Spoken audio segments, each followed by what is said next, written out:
We are studying the first chapter of Tanya. If you have a Lessons in Tanya in front of you, we're on page 42, after the Hagor, after the note, where it says the words V'ho de Omrinon be'alma.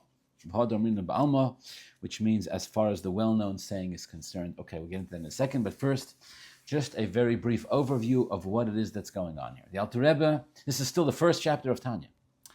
In fact, we have not even yet gotten to the real. We haven't even yet gotten to the real launch pad, if you will, of Tanya. That comes in a couple of lines from now. But the Alter Rebbe has begun really the discussion of Tanya, and by extension, the discussion of all of Chassidus, of all of Chabad Chassidus, with this idea that there are different levels and different categories of Jews. Starts off with saying, in general, we find five levels. Tzadik v'tovloi, tzadik v'raloi, Rasha v'tovloi, Rasha v'raloi, and in the middle there is a Beinani. The Beinani, of course, going to become the focus of this entire first section of Tanya, referred to as the Sefer Shel Beinani. All right. And the discussion immediately begins in Tanya as to what really is the meaning of these five levels, with emphasis primarily again on the Beinani. So it turns out, the Alter Rebbe says, off the bat, that we cannot define the Beinani as somebody who is mechza zechuyos or mechza avonos 50-50, as the literal translation of the word Beinani may suggest, right? One may be inclined. Beinani in the middle, in between, paref, nishtahinu nishtaher. My principal used to say, every teenager is a cross between a chicken and a rabbit, because he's nishtahin and nishtaher. He thought that was very funny. Beinani is nishtahin, nishtaher. The Alter Rebbe says that cannot be the meaning of the concept of Beinani for primarily two reasons. Number one, he proves from Gemaras that even a single infraction even a single sin, even a single misstep is sufficient to make a person, to categorize the person as a Russian. Even if it's a rabbinic prohibition, even if it's something as difficult to refrain from as bittul Torah, wasting a second of time. Even if they themselves haven't done anything wrong, but they didn't stop someone else, they were in position to stop someone else from doing something wrong, and they didn't. That itself, you call the Russian. The Gemara says the Alter Rebbe. So any infraction is enough to make a person Russian. Definitely, if he's 50%, you definitely not be a Beini, you'd be a Russian. And the other proof is the fact that Rabbah, the sage of the Gemara, considered himself a Beini. Although the Alter Rebbe makes it clear this was a mistake, he wasn't a Beini, he was a tzaddik. But if the definition of a Beini was half-half, then there's no way that somebody like Rabbah, who never stopped learning Torah to the point that even the Malach HaMovas had a hard time getting, no way that somebody like that would be able to consider themselves a Beini. So that cannot be a Beini. So what is a Beini? Well, we haven't actually given a positive definition yet, but we've given a negative definition, meaning we know what a Beini is not. A Beini is not somebody with even a single Aveira. Not one. And a tzaddik is somebody and a rasha is somebody who has even one aveira, any aveira, until they did tshuva. They would be considered a rasha. And the other question here is, at which point exactly would a person ever even be a beinani? Because one sin, like we mentioned, is enough to make you a rasha, and if you do tshuva, you're immediately a tzaddik, and that's a tzaddik gomer. So this is the question that the Alter Rebbe asks that we have not really yet answered. But this is clear that when we talk about Beinanim and Tzaddikim, we're talking about individuals without sin. All right. The Alter Rebbe is going to ask a question on this from a Gemara. But before we get into that, before we read further, I want to give a little bit of I want to explain something over here. Because there's a very obvious question. And the obvious question is, what are we learning here? We're learning Tanya, but we're learning Tanya. This is supposed to be somehow something that inspires us, that I'm not so excited about the word inspiration. Inspiration comes and goes very easily. But the point is, it's supposed to influence us. Influence is a better word. It's supposed to elevate us. It's supposed to have a real impact. So what happens? You open the first page of Tanya, and the Alter Rebbe says, you do one Aveira, one. Even if it's an Isid Rabbanon, and even if it's Bittul Torah for 1 second, and even if it's, You could have stopped, you could have been moicha, you could have stopped someone, didn't do it. It's just Shana Russia, fartik. So, every serious thinking person has to ask themselves the very obvious question. Really, this is the message? Page 1 of Tanya, page 1, chapter 1, first couple of lines, klach. Everybody who sins is a Russia. If anything, this sounds like Musar. This is Chassidus. Good, okay, so the Alter Rebbe will explain what it means, and explains how it works, and every one of us could be a Beinani and should be a Beinani, as administered an oath, that we will be a Beinani, Beseder, Akol Tov Yafeh, it's all good. But what do we gain? I shouldn't say what do we gain, we're learning Torah, but what's the deeper message here? What's the subliminal message in telling a person that a single sin, even if it's rabbinic, and even if it's bittul Torah, and even if it's you just not stopping someone else from sinning, is enough to make you a Rasha? What's the significance of this? I think it's incredibly important to have an honest conversation about it. So here's what I want to share, an idea, a bit of a perspective on this, okay? There's a great mashal that Chassidim would tell to articulate this idea. And the mashal has to do, it's a little bit of a humorous mashal, but anyways, it's a mashal nevertheless. And the mashal has to do with a yid who lives in the shtetl, he lives in the old country, in the townlets, in the villages. And as all good stories go, the yid is incredibly impoverished. I mean, Nebuch, he's scraping by, doing his best to provide for his family, but from a financial perspective, he's got a very, very difficult and downright miserable life, as was unfortunately very overwhelmingly common in the shtetlach and the derflach. So what do you do for fun? What do you do for entertainment? What do you do to get some relief from your miserable life and from the kvetching of one's family and one's wives and one's children who are nebach, always hungry, always cold, always needing food and clothing? So the Yid would work very hard all week. All week he would hustle and work and do his best. Come Thursday night, he would allow himself to go to the bar. Of course, there was only one bar in the shtetl, and it was predominantly occupied by goyim. Yidden didn't go there under normal circumstances. But once a week, he'd allow himself to go Thursday night, L'Kovet Shabbos Kodesh, and he would take a couple of shots and sit by himself and drink, and just for a while, he'd get some relief. He'd get some anesthesia for his pain, Nebuch. And then at 11, 12, 1 at night, 1 o'clock in the morning, he'd sort of stagger home in a bit of a drunken stupor and pass out and fall asleep. And his wife knew and his family knew, and basically they understood this was his unwinding time. It's a zoy event. And the goyim who frequented the bar, which basically means they lived there all the time, right? Once upon a time, the term ashikar agoy these terms were synonymous with each other. A goy was a shikar, right? The Rebbe once referred to Shakespeare as a shikar goy, and not for now. Anyways, so the shikar goyim who are there every week, every day, so they're kind of intrigued by this guy. Anti-Semites, of course, intrigued. This guy comes in, doesn't talk to anybody, doesn't bother anybody, sits there, has a couple of drinks, sometimes cries a little, sometimes laughs a little, then 11, 12, 1 o'clock, and he leaves. They figured out what was going on. The guy's got a miserable life. He's looking for some relief. But anyways, he intrigued them. They tried to engage in conversation with him. He's not really interested in talking to them. So one week they decided, you know what, this week we're going to have some fun. So the Jew comes in Thursday night, 8 o'clock, 9 o'clock, whatever time it is, sits down, orders his cheap vodka, whatever they serve, then starts drinking. Gets there, the goyim come over to him, tell him, Moshka, Yid, yeah. He says, listen, we see you come in here every week. We know you don't have an easy life. We figure you come in here just for a little bit of relief. Yeah. Said, listen, you've been here a regular for so long. We don't really have much to do with each other. We want to give you a gift. What's it, the gift? This week, they said to him, the drinks are on us. You can drink yourself ad klois hanefesh, so to speak. We'll cover it. Fine. The Jew goes, you're serious? You're not playing a prank on me?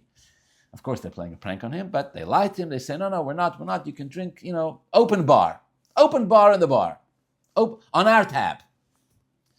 Anyways, sure enough, the Jew walks up to the bartender. Is this for real? Yeah, they got you covered. All right. Kitzer, im kvar as kvar. He drinks and drinks and drinks until he doesn't know if he's Ad lo yoda ben or Haman leborach Mordechai, and he drinks some more. And of course, instead of going home at 12, 1 o'clock in the morning, he passes out in the bar, cold, gone, in a true drunken stupor. Now, what the Yid didn't know or didn't pay attention to was that every Thursday night, the Galach in town, the local priest, also came in for a couple of drinks. Are priests allowed to do that? I don't know. But anyways, as I gave to Moshe, and he'd basically do the same thing. The priest would also sit in the corner and have a couple of drinks, right? The priest doesn't have a family, but he's got a boring job, and every Thursday night he'd take a couple of drinks to relieve some of his stress. And this is the way it was. And the Goyim did the same thing with the Galach. The Goyim told the Galach this week, the tab's on us, the bar's on us, open bar, and the Galach drunk himself into a drunken stupor too. And the Yid and the Galach in two different parts of the bar are both 1 o'clock in the morning, passed out, ad lo yoda.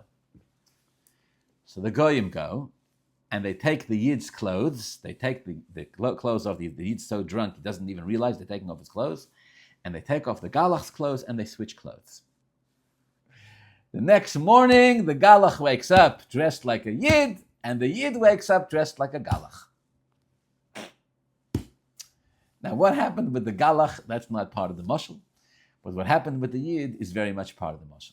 What happens with the Yid is that the Yid wakes up, no idea what happened, doesn't remember a blessed thing, and he sees he's dressed in the clothes of a Galach, in the clothes of a priest.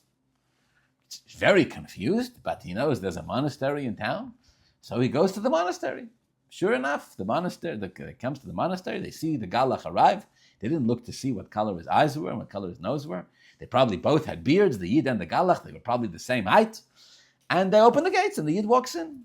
Sure enough, he finds the Galach's quarters, and he goes inside. There's a very comfortable bed. He's still half drunk. He lies down on the bed and he passes out. Again, falls asleep. Gets an hour later, they come in, they knock on the door, and they bring the Galach breakfast. They think it's the Galach, it's really the Yid. The Yid takes a look, all right, there's no RCC, there's no, okay, hechsher, but, no complaints.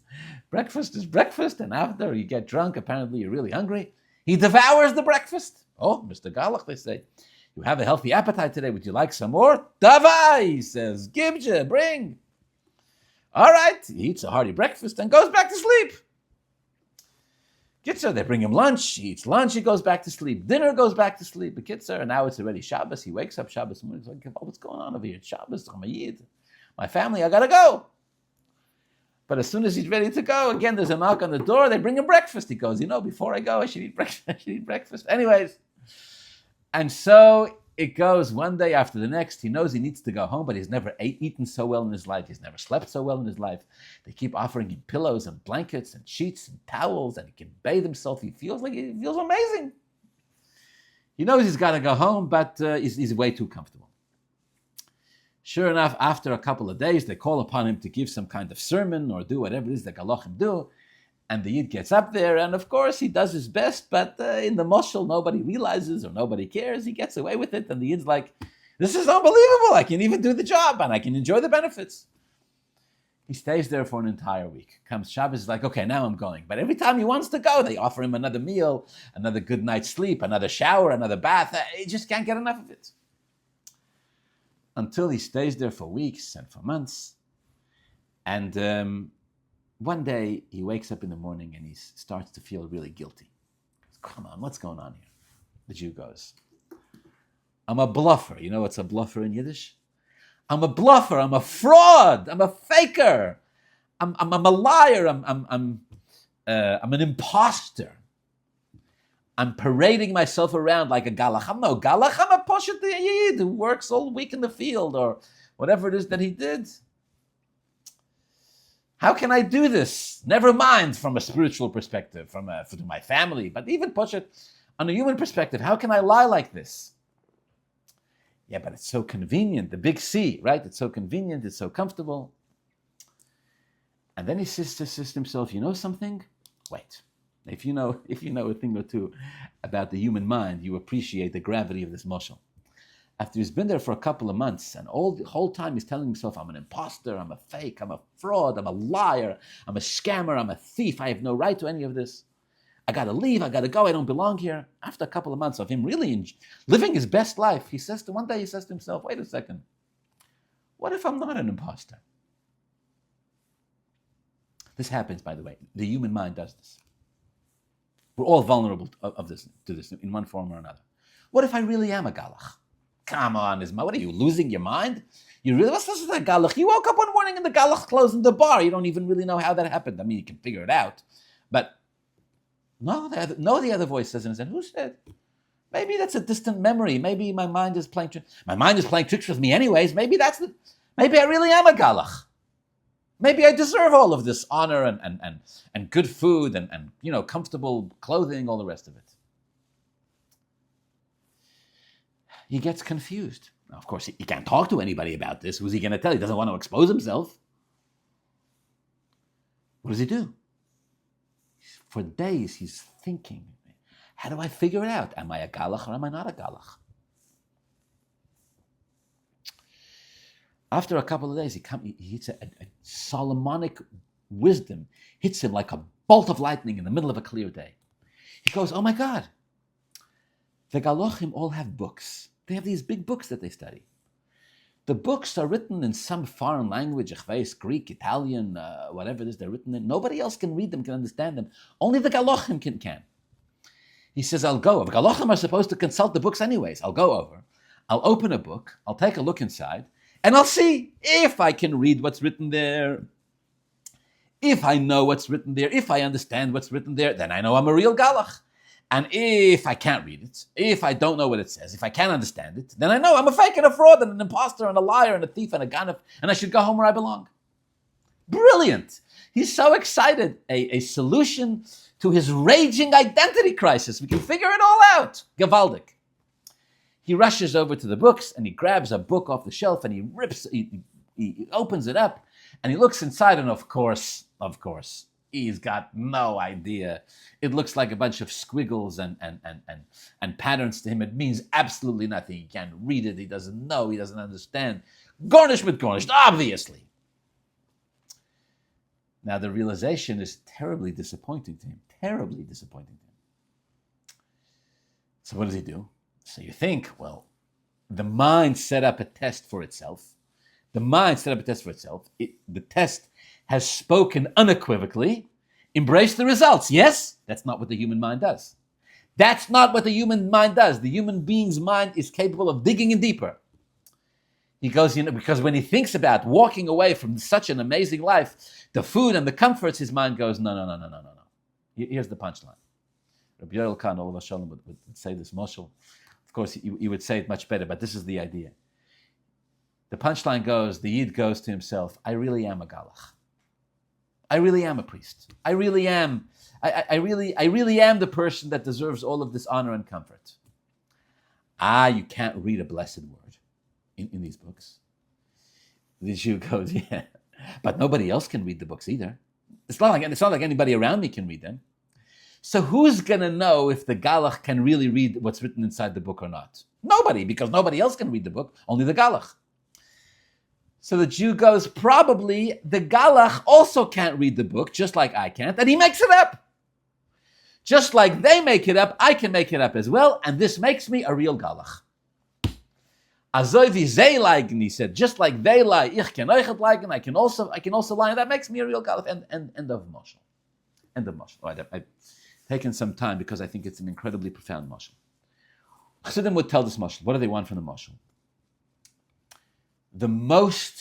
Listen to my words, the most vulnerable part of human life, the area in which we are potentially vulnerable to the biggest calamity, psychologically, emotionally, mentally, and spiritually, is that the human being's mind has the ability to lie to itself to the point which is incredibly scary. Incredibly scary. We can convince ourselves of all sorts of stuff which is nicht gesteugen und nicht geflogen.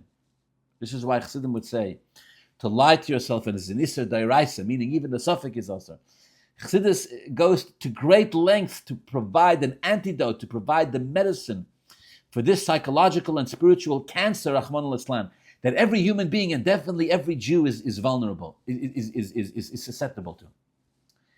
And it's the syndrome, it's the phenomenon in which the human mind lies to itself and tells itself, no, no, no, no, no,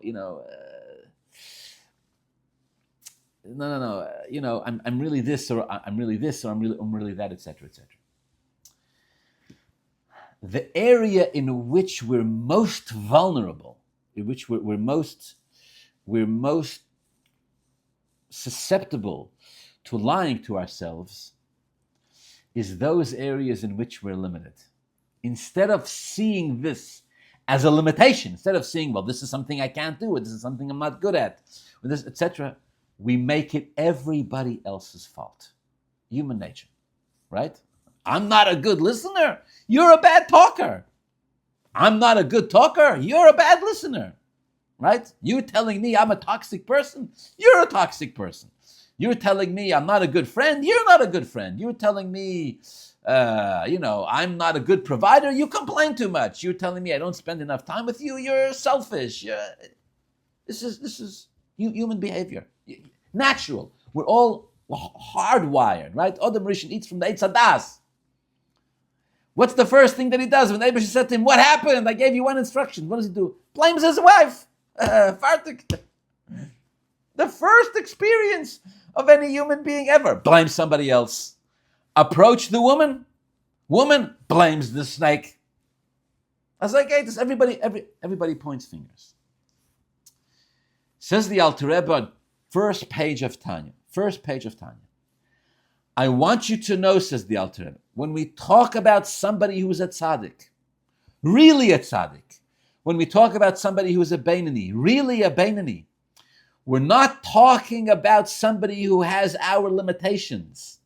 We're talking about somebody who is something that goes beyond, that is maybe difficult for us to believe that such a thing even exists. We're going to talk about this at great length in Mirz Hashem over the course of Tanya. But the idea, the Alter Rebbe wants here to shatter our limited perspective on things.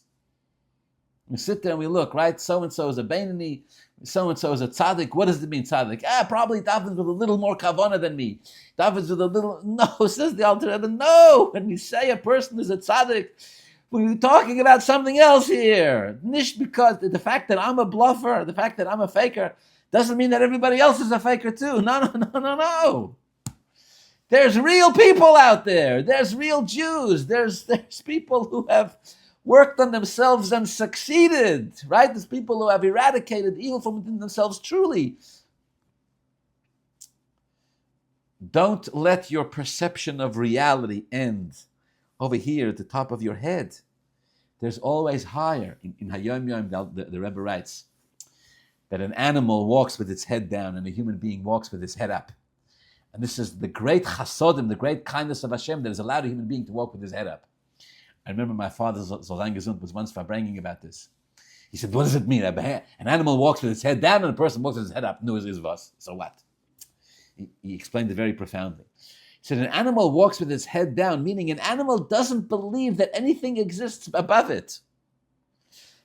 All of existence, as far as an animal is concerned, is limited from my head to the ground. How far is it? 2 feet, 3 feet, 10 feet, 20 feet, whatever it is, depending on how tall the animal is, from my nose to the ground. That defines reality.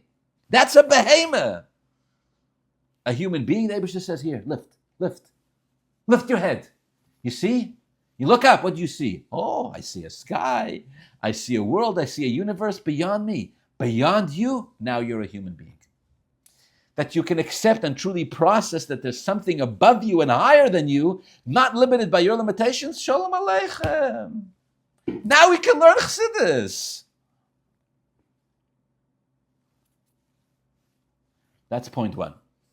But then, of course, I think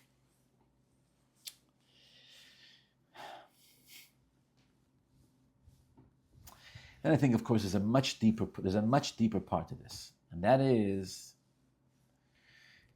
the Alter Rebbe says that Jews are divided into 5 categories. Tzaddik v'toiv. That's how the Tanya starts. Tzaddik v'toiv lo, tzaddik v'ralei, rosha v'toiv, rosha v'ralei, and Beinani. My Tanya teachers taught me something very important. When we say there's 5 categories of Jews, what we really mean is that within every Yid there's 5 categories. Within every Yid, There's a tzaddik v'toivloi and a tzaddik v'raloi and a rosha v'toivloi and a rosha. Every yid has.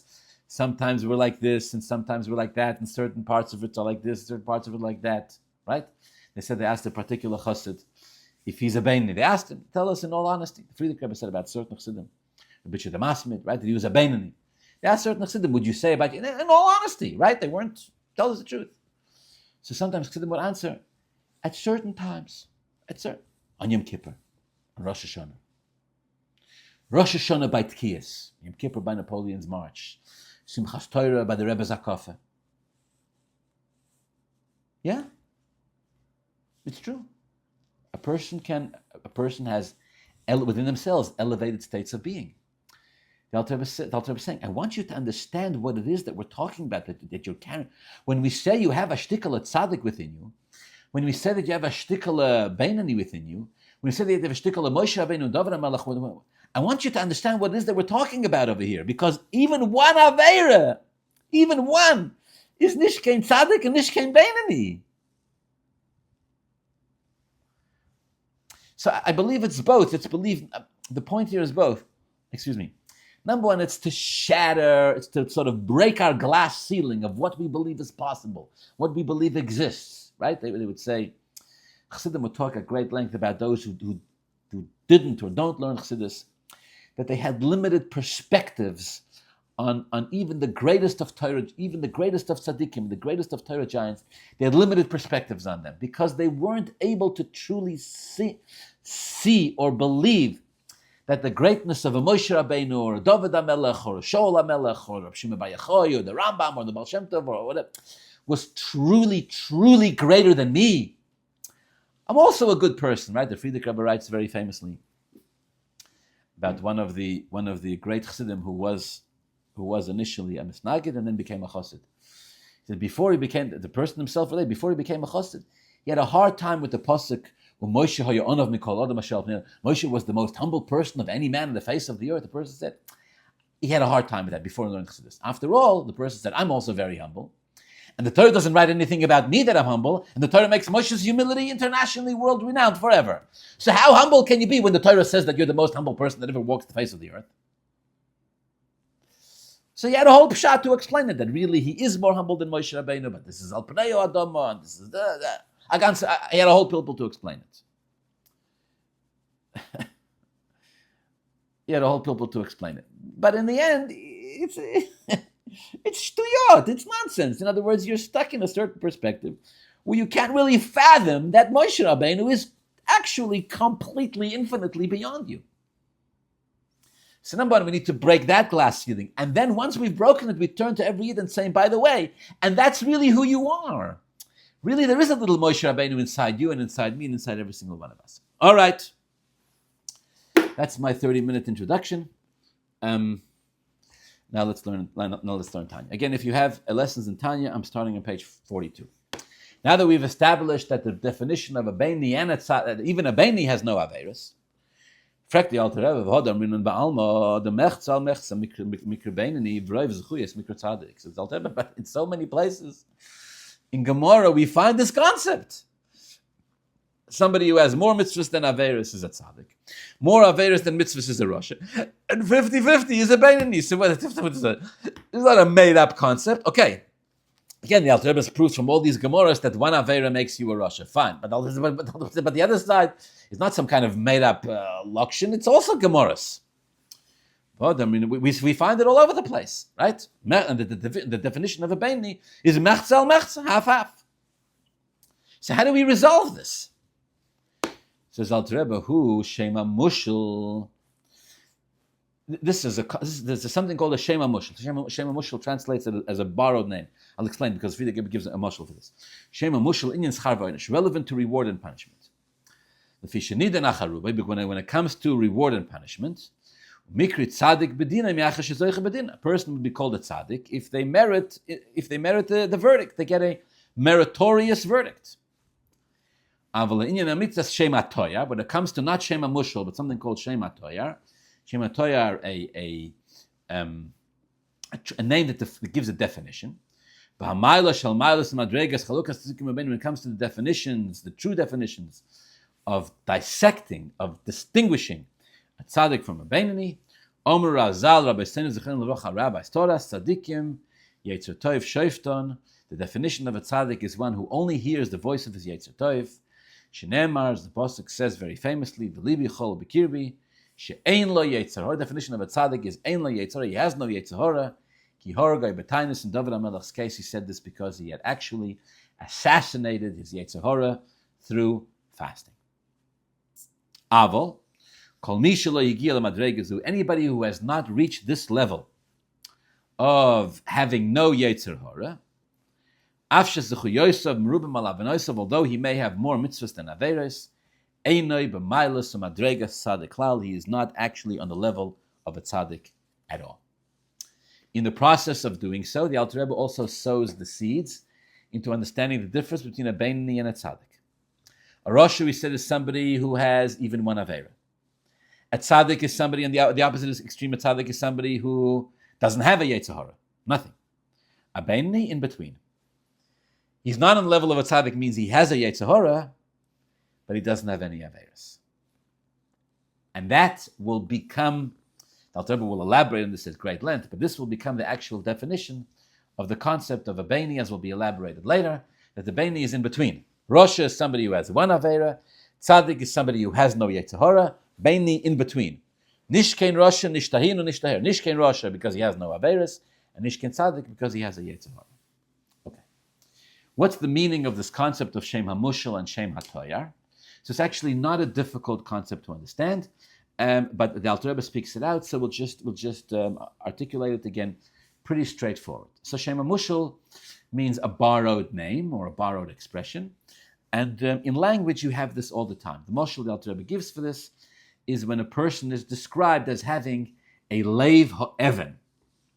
This is the Friedrich Rebbe's Moshel for the concept of Shem HaMushal. Lev HaEvan means a stone heart, a stone-hearted man or a stone-hearted woman, Levo Evan.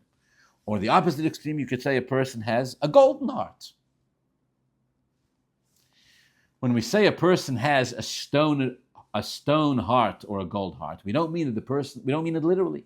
We don't mean that the person's heart is made out of stone or gold, because whether it's stone or gold, either way the person would be dead. And there's no such thing as a heart made of stone or gold. Rather, what do we mean? A stone has many qualities, right? A stone is hard. Let's talk about two. Two qualities. A stone is hard, and a stone is dead.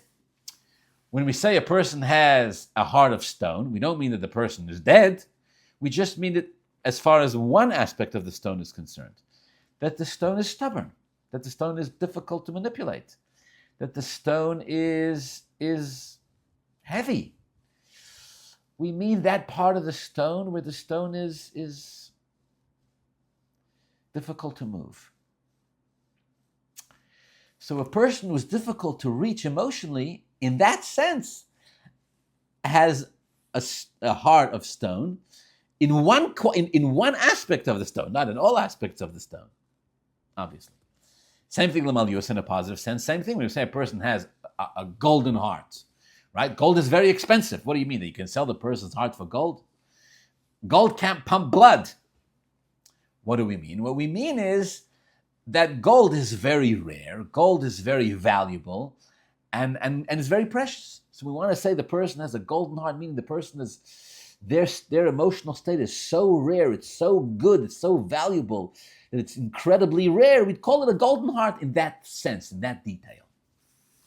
This is called a Shem HaMushal, a borrowed name, where we borrow it from something else. It's not really relevant here, really. But because of the extreme, in one aspect, we use this term. Says the Alter Rebbe, this is what the Gemara means. When the Gemara says that a person who has more mitzvahs than averos is a tzaddik, and a person who has more averos than mitzvahs is a rosha, and 50-50 is a beinoni, it's a Shem HaMushal. It's like saying a person has a heart of stone. What's it a Shem HaMushal for? It's a Shem HaMushal for schar v'oinish. It's a Shem HaMushal for how Hashem's justice system works. Hashem's justice system has a system of reward and punishment.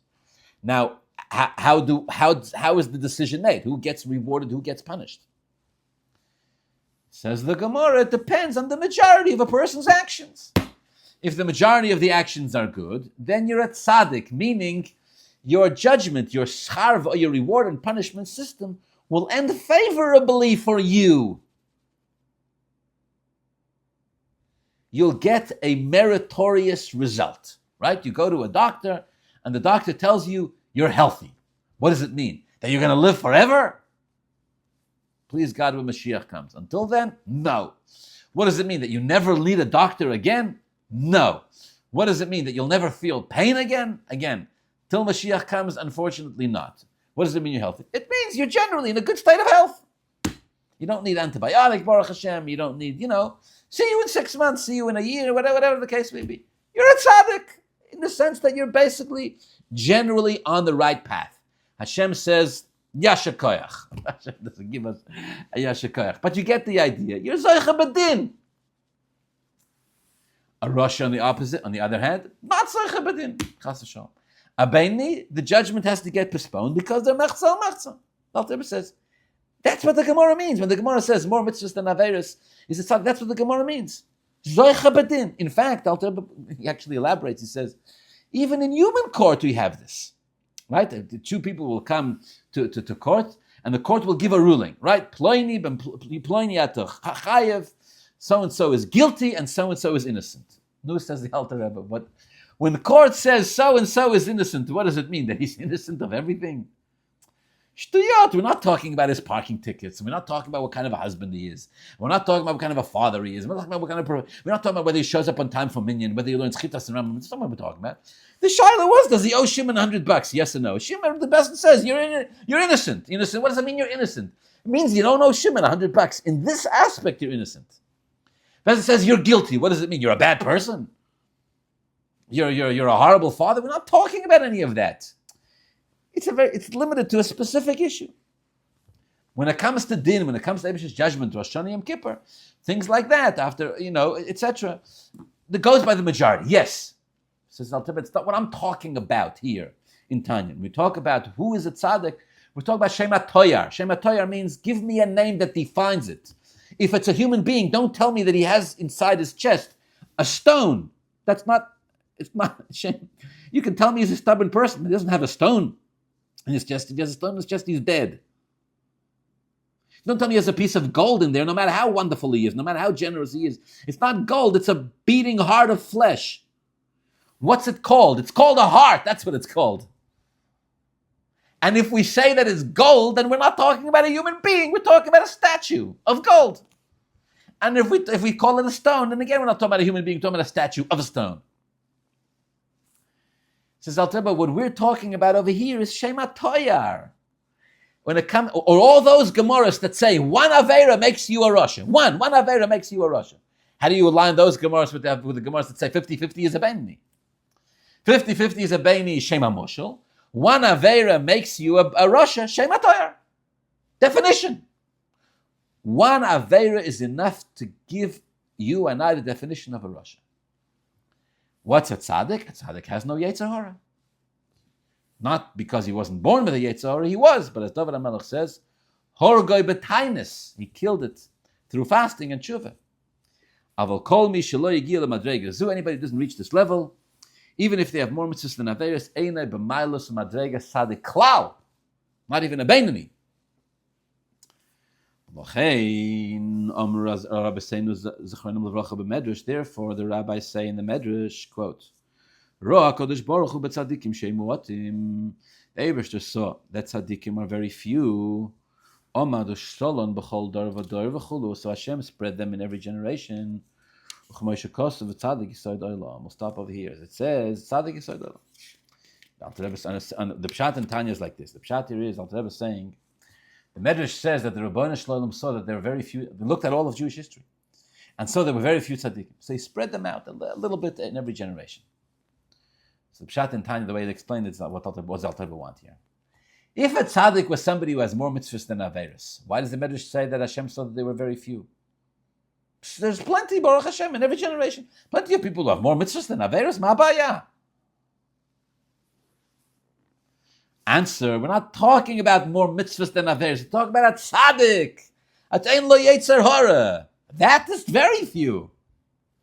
Hashem spread them throughout every generation. In fact, again, even among tzaddikim, there's different levels. But in fact, ultimately, the highest level of a tzaddik, you have only one tzaddik in every generation. The tzaddik Yesod Olam. Right, this is the pshat of what's written here in Tanya. We'll leave it at that for here. I just want to add, because there's an incredibly important diuk, a nuance that the Rebbe highlights here. The Rebbe says, the Alter Rebbe quotes a medrash. The Alter Rebbe says, it says in the medrash, Hashem saw there are very few tzaddikim. So the Rebbe asks, why is the Alter Rebbe calling it a medrash? It's a Gemara. It's a Gemara in, where is the Gemara? 25, Masechta Yuma. Daf Lamed Ches Amud Beis. It's a medrash. All right, so the simple answer the Rebbe writes is because those sections in Gemara that don't discuss halachic issues, they discuss what's called Agadat or Medrashic issues. Those sections of the Gemara are also called Medrash. But on a deeper level, says the Rebbe, that the Alter Rebbe is giving us explanation. Why some Gemara, the Gemaras that say that a Beinani is 50-50, the Alter Rebbe says that's a Shema Moshel. The Gemaras that say that if a person does one Aveira, he's a Rasha, the Alter Rebbe says that's a Shema Toyer. Why? Efshar Fakert. They're both Gemaras. So why is one as a, one as a? We take one as definition and the other one as a borrowed term. Who said? Maybe we'll flip it.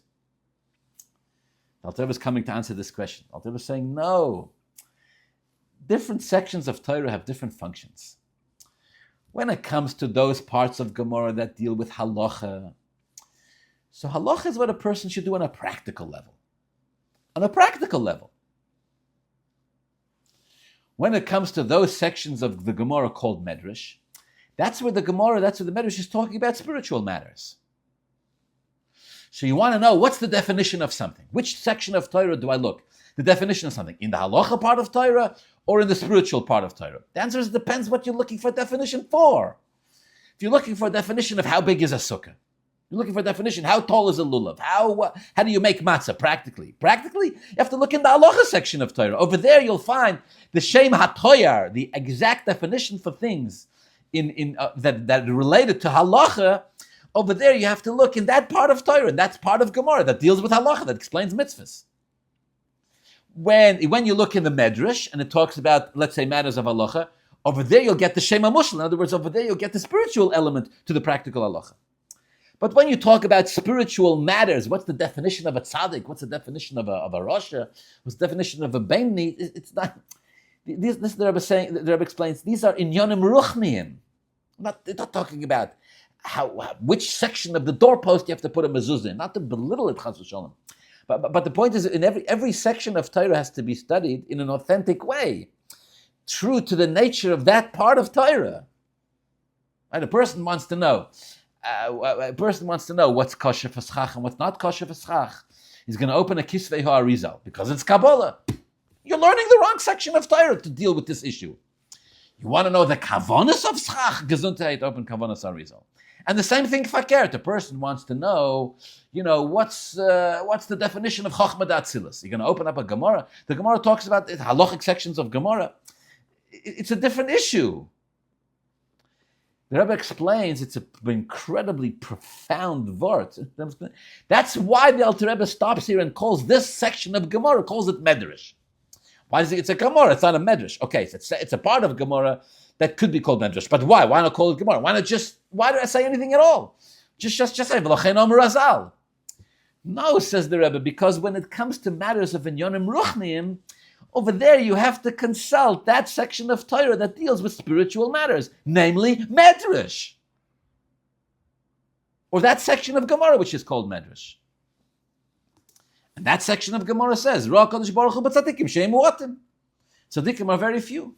So Hashem spread them in every generation. Okay, I conclude with this. My father Zayin Gesund related to me the following story. He said a Yid once came to the Rebbe for Yechidus. And he wasn't a Lubavitcher Chassid, he wasn't a Chassid at all.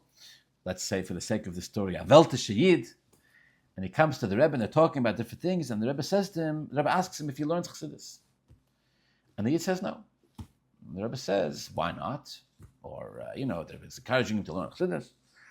So it says, look, it's not my derech, it's not my Messiah, it's not my Rosh Hashiva didn't tell me, this and that. And the Rebbe is explaining it to him. Chassidus is Panimius HaTorah, Chassidus is the Neshama of Torah. As the darkness of Golus becomes more, it becomes more necessary to get closer to Mashiach. It becomes more necessary. All the explanations, whatever the Rebbe said. The guy's clearly uncomfortable with it. It wasn't what he had come to ask the Rebbe. And the Rebbe had a way of sort of, putting people up against the wall and holding them there. So eventually the Yid goes, Ich habe gefragt Reb Moshe. He tells the Rebbe, I asked Reb Moshe Feinstein, and Reb Moshe goes up and darf nicht. Reb Moshe said, I don't have to learn Chassidus.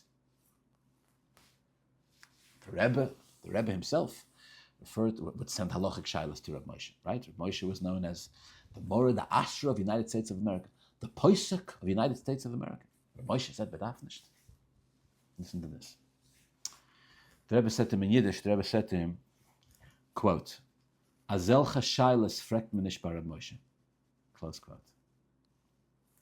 Azel chashaylas frekt me nish bar Reb Moshe. These kinds of questions, these are not Reb Moshe questions. End of quote. What's the Rebbe saying? What do you mean you asked Reb Moshe if you should learn Chassidus? Reb Moshe is a poisek. Reb Moshe paskins on Hilchas Sukkah, on Hilchas Lulav. Reb Moshe paskins in Hilchas Nida, Hilchas Taras HaMishpacha, Hilchas Yom Kippur. The Rebbe says, I'm talking to you about a Siman Shulchan Aruch. I'm talking to you about learning Chassidus. Chassidus is a lakus. Chassidus is life. Chassidus is everything. You have to learn Chassidus. Reb Moshe says, no. You understand what I'm trying to say? Reb Moshe's field is Reb Moshe. Everybody has their field. I have my field, you have you. Every one of us has their field, has their tchum, has their range, has their area. Stick to your lane, so to speak. Reb Moshe is not the authority on whether or not a person should learn Chassidus. He's not. If Reb Moshe even said that, I don't even know if it's true. It's the person said. It's true even with Reb Moshe's, Milanu Gadol Reb Moshe, but even within Torah, every section of Torah has its area of authority. Like I'm saying, for Kavanas HaMitzvahs, you don't look in a Shulchan Aruch, usually. There are some exceptions, but as a rule, right, for an explanation on what's the difference in Chochmah and Bina Datzilis, you don't look in Kitzur Shulchan Aruch. Wrong sefer. Well, because Kitzur Shulchan Aruch is less Torah, Chas v'Shalom. It's just a different part of Torah. And yes, all parts of Torah have to be learned together, etc. But each piece needs to be respected for what it is. And that explains the Rebbe, why the Rebbe is V'lochen was al b'medrash. Because when it comes to understanding in Yonim Ruchniim, we refer to those sections of Torah that deal with spiritual matters. Okay. This concludes today's section. May Hashem bless you all. And we will see you all in Mitzvah Hashem next week.